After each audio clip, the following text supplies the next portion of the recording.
संपूर्ण महाराष्ट्रासह मराठवाड्यातील ज्ञानराधासह इतर काही मल्टीस्टेटच्या विरोधात ठेवीदारांना आज दिनांक 22 जुलै रोजी रास्ता रोको आंदोलन केले। बीड मधील छत्रपती शिवाजी महाराज चौकात रास्ता रोको सुरुवात झाली आहे। ठेवीदारांना रस्त्यावर येऊन शासन प्रशासन यांच्याबद्दल तीव्र आक्रोश व्यक्त केलाय। ज्ञानराधासह इतर मल्टीस्टेट ठेवीदारांची संख्या 3 लाखापेक्षा जास्त असून गेल्या वर्षभरापासून हे ठेवीदार व खातेदार यांना आपल्या हक्काचे पैसे मिळत नाहीयेत। सरकारने व प्रशासनाने ठेवीदारांना वाऱ्यावर सोडलं की काय असा प्रश्न उपस्थित होत असून सरकार, मंत्री, लोकप्रतिनिधी, आमदार, खासदार, सत्ताधारी, विरोधक यांना ठेवीदारांच्या व्यथा किती बिकट झाल्यात याबद्दल काहीच वाटत नाहीये का?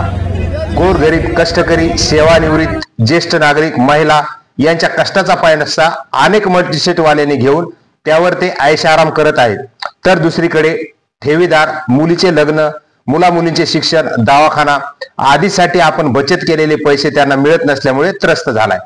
आतापर्यंत 4 ठेवीदारांनी आत्महत्या झाल्या असून दोघे हृदयविकाराने मृत्यू पावले असल्याची माहिती मिळते।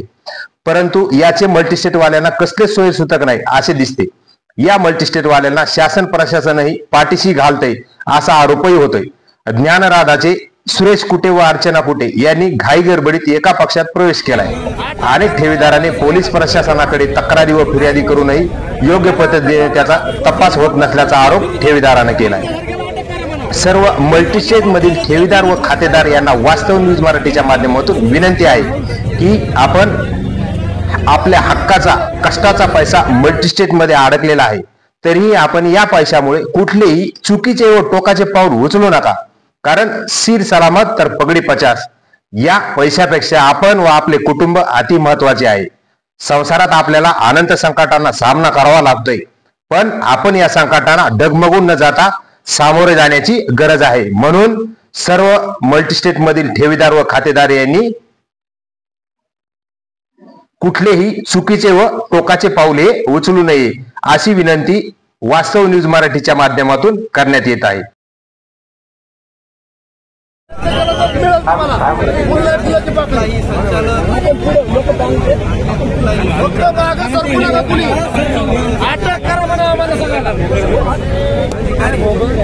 त्याला अटक करू नका, ज्यांनी घोटाळा केला त्याला फिरू द्या, सारख्याला अटक करा म्हणा।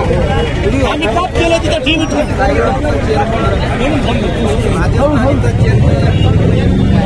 त्या दिवशी वस्तीला एवढा बोललो मी, राग आला त्यांना।